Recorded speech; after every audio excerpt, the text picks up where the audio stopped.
할렐루야, 사랑하는 성도 여러분, 10월 1일 아까의 시간이 돌아왔습니다.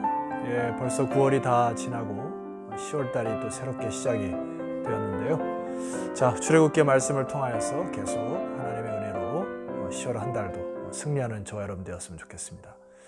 오늘 말씀은 출애굽기 23장 20절에서 33절까지 말씀을 보도록 하겠습니다.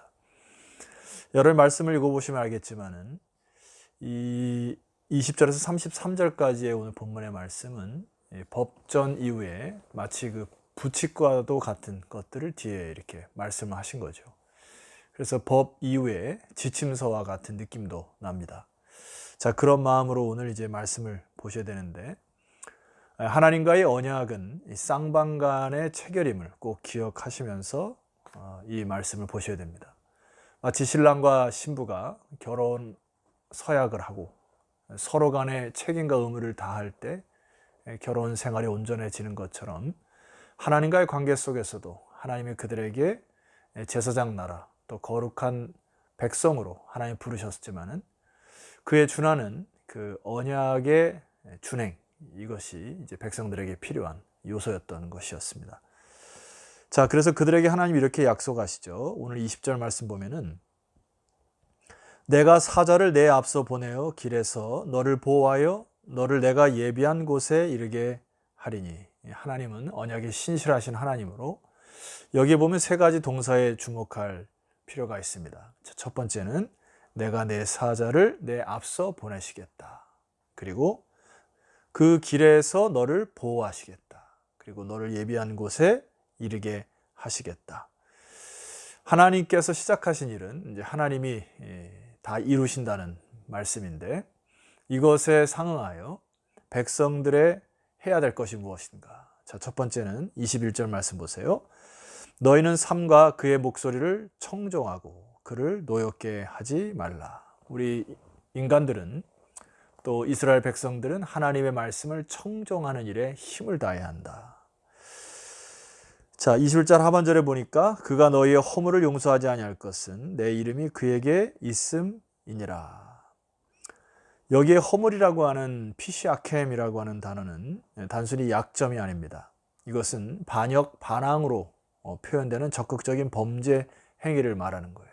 예를 들어서 신부가 신랑 외에 다른 남자와 간음을 한다든지, 이스라엘 백성들이 하나님을 버리고 우상 섬긴다든지 하는 것들을 반역과 반항이라고 얘기하듯이 그가 너희의 반역을 용서하지 아니할 것은 내 이름이 그에게 있음이니라.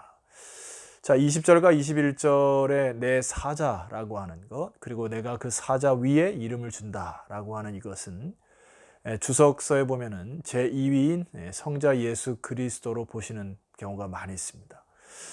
자, 그래서 하나님은 그의 사자를 그의 백성에 앞서 보내셔서 그의 일들을 이루시겠다. 그래서 뭐 하라고 했죠? 계속 하나님이 강조하십니다. 22절 말씀 보니까 내가 그의 목소리를 잘 청종하고 내 모든 말대로 행하면 내가 내 원수에게 원수가 되고 내 대적에게 대적이 될지니라. 하나님은 그의 백성들에게 청종하기를 원하십니다. 이것은 쉐마라고 하는 단어로서 여러분 잘 듣고 하나님의 뜻이 무엇인지를 알고 순종하는 단계에 이르는 것까지. 자, 그렇게 할 경우에 하나님이 그 대적을 하나님이 처리하시겠다. 자, 하나님이 이렇게 이제 잘 들으라고 하시고요. 이제 구체적인 행위를 이렇게 요구하십니다. 24절 말씀 보면은 너는 그들의 신을 경배하지 말며 섬기지 말며 그들의 행위를 본받지 말고 그것들을 깨뜨리며 그들의 주상을 부수고. 가나안 땅에 들어가면 그들이 갖고 있었던 우상의 문화와 또 우상의 형상들을 다 깨어 부수고 그 다음에 그것들을 주상까지도 부수고 뿐만 아니라 행위를 본받지 말아라. 그러니까 이방의 문화에 젖어 살지 않도록 모든 것을 청결하게 척결하고 그 다음에 그 영향에서 벗어나는 진정한 삶의 개혁이 우리들이 해야 될 것이죠. 자, 이것은 어쩌면 소극적으로 우리가 삶의 현장 가운데 몰아내야 될 것, 또 절제해야 될 것, 깨뜨려야 될 것들을 하는과 동시에 하나님은 우리의 마음의 중심을 적극적으로 이렇게 원하십니다. 25절 말씀 보니까 내 하나님 여호와를 섬기라. 그리하면 여호와가 너희의 양식과 물의 복을 내리고 너희 중에서 병을 제하리니. 하나님께 마음을 드리고 중심의 경외로 하나님께 나아가기만 하면은 하나님이 여기 뭐라고 얘기하시죠? 너희의 양식과 물의 복을 내리셔서 너희 중에서 병을 제하시겠다. 여러분 오늘 이 말씀 붙들고 기도하시는 여러분 되었으면 좋겠습니다. 여기에 그 병이라고 하는 단어는 마할라라고 하는 단어는 단순히 육체적인 병뿐만 아니라 이것은 마음속에 있는 이 전인적인 치유가 필요한 그런 병을 이야기하는 것이죠. 너희가 여호와를 섬기라. 아바드라고 하는 단어, 하나님 외에 다른 신을 섬기지 말고 중심으로 여호와를 경외하는 자는 하나님이 양식과 물의 복을 내리고 너희들에게 너희 중에서 병을 제하시겠다. 코로나 시대에 참 삶의 우선순위가 많이 바뀌어 있는 것을 보게 되고 하나님 백성들 중에서도 참 이 세상의 문화에 젖어 살아서 하나님을 중심되이 살지 못하는 것들이 많이 들리고 또 보여지게 됩니다. 사랑하는 성도 여러분, 오늘 이 말씀 붙드시고 하나님 중심으로 다시 마음을 사로잡으셔서 하나님께서 여러분의 이 육적인 죄뿐만 아니라 정신적인 죄 그리고 영적인 이 죄, 이 모든 병들을 치료받는 복된 10월 한 달이 되었으면 좋겠습니다. 자, 그리하면 하나님께서 계속 강조하시죠. 왜냐하면 언약을 맺으셨기 때문에 처음에 말씀드렸듯이 이것은 쌍방체결이죠. 하나님은 앞서 보내시고 앞서 그 일을 행하실 것을 이미 다 얘기하셨어요. 그래서 너희들이 그리하면, 순종하면, 청종하면 이런 뜻이죠.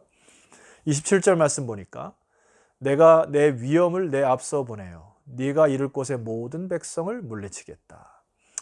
이게 참 이 독특한 표현인데요. 여기 위엄이라고 하는 단어는 에마티라는 단어로서 이 나의 두려움, 나의 공포 이런 뜻이죠. 이것은 추상명사를 의인화한 것으로서 사람들에게 그들에게 하나님의 위엄을 나타내어 그들로 하여금 두려움과 공포를 자아내게 하시겠다.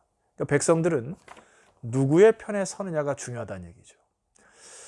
자, 28절에도 보면은 내가 왕벌을 내 앞에 보내리니 이렇게 얘기합니다. 이게 이제 치르아라고 하는 단어는 말벌이라고 하는 그 왕벌을 뜻하는데 여기에 정관사를 써요. 그래 하치르아 이렇게 쓰게 해서 바로 그 벌을 보내겠다. 그러니까 그들이 가장 역사적으로 무서워했던 인물이나 세력을 암시하는 것을 얘기하죠. 그래서 그들에게 절망을 가져다 줄 정확한 그 왕벌과 같은 것들을 하나님께서 보내셔서 28절 하반절 그 벌이 휘 족속과 가나안 족속과 헷 족속을 내 앞에서 쫓아내리라.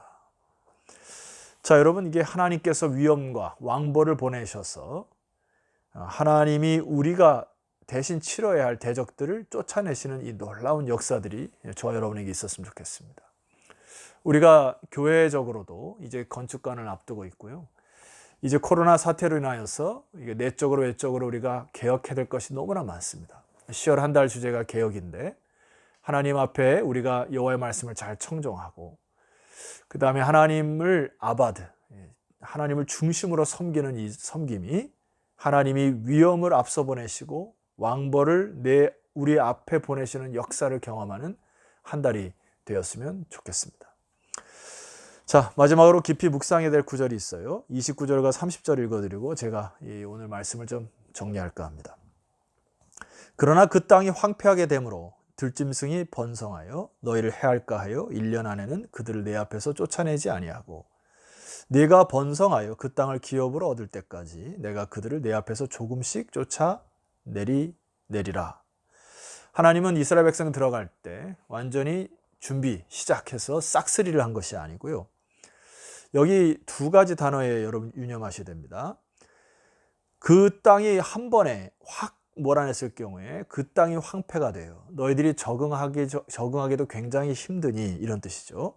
그래서 들짐승들이 번성하여 너희를 해할까 두려워하여 하나님이 이 점령하시는 것을 천천히 하나님 뜻대로 하시겠다 이런 얘기고 30절에 보면은 네가 번성하여 그 땅을 기업으로 얻을 때까지 그러니까 백성들이 준비되어 그 땅에 달 정착할 때까지 하나님이 이 정복 전쟁을 스텝 바이 스텝으로 천천히 하나님의 뜻대로 조금씩 쫓아내시겠다고 하는 메시지죠.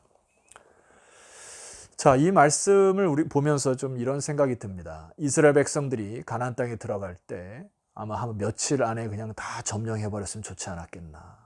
이것은 사실 우리 인간의 마음이죠. 우리 이제 그 옛날에 쓰던 용어 중에 물이 들어올 때 노젓자 뭐 이런 표현도 있고, 한 번에 모든 것을 다 하려고 하는 것이 우리 인간의 마음이죠. 내 생각과 뜻대로 안 되면은 또 원망과 불평을 하죠. 그런데 하나님은 우리의 연약함을 아십니다. 그래서 우리를 해할까 하여 우리에게 최선의 방법과 하나님의 뜻을 주신다는 약속이고, 네가 번성하여 그 땅을 차지할 때까지, 그 땅을 기업으로 얻을 때까지 하나님이 우리 앞에서 조금씩 악한 것들을 쫓아내 주시겠다. 성도님, 이 말씀이 참 은혜가 되지 않습니까?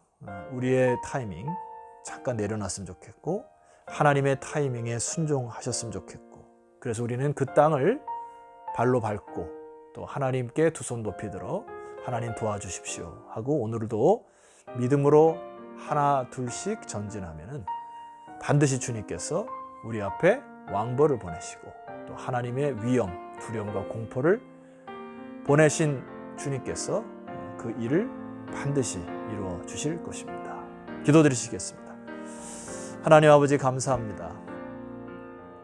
오늘 이 방송을 듣는 모든 주의 백성들이 우리가 하나님의 언약 백성임을 기억하고 이 언약 체결이 쌍방임을 또한 회고하여 하나님께서 앞서 보내신 이 모든 우리의 지경들을 이제 믿음으로 하루하루 밟아가는 믿음의 순종자들이 되게 하시고 또 왕벌과 위험을 경험하는 주의 백성들 되게 하옵소서. 예수 그리스도 이름으로 기도드렸사옵나이다. 아멘. 자, 성도 여러분 수고하셨고요. 내일 아침도 출애굽기 24장으로 여러분 찾아뵙도록 하겠습니다. 내일 뵙겠습니다.